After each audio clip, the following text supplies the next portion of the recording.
Αμάν η καρδιά σου. Συνθέτης και στιχουργός ο Άκος Δασκαλόπουλος. Ενορχιστρωτής και διευθυντής ορχήστρας ο Τάσος Καρακατσάνης.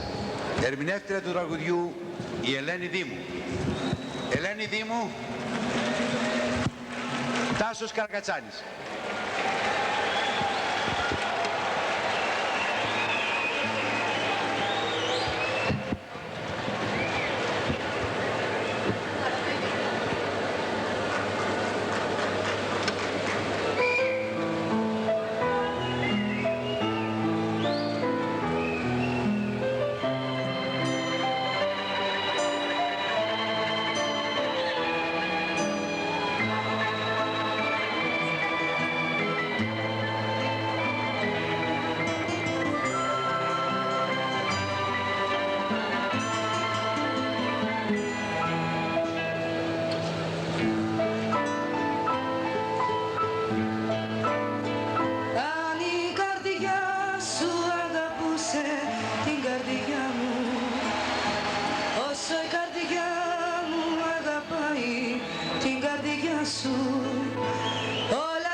Δικά σου.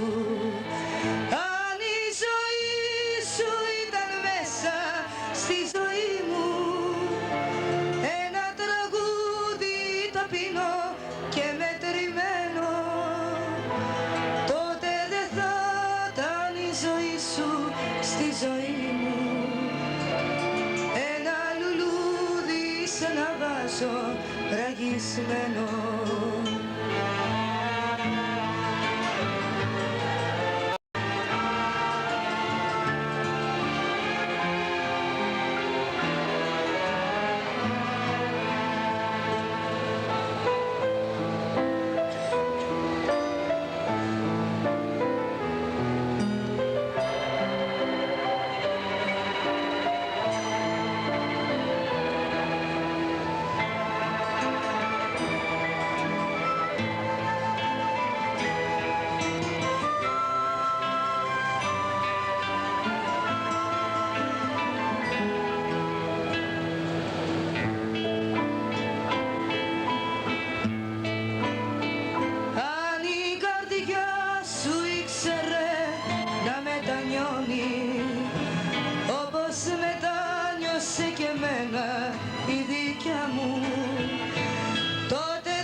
Βραγισμένο.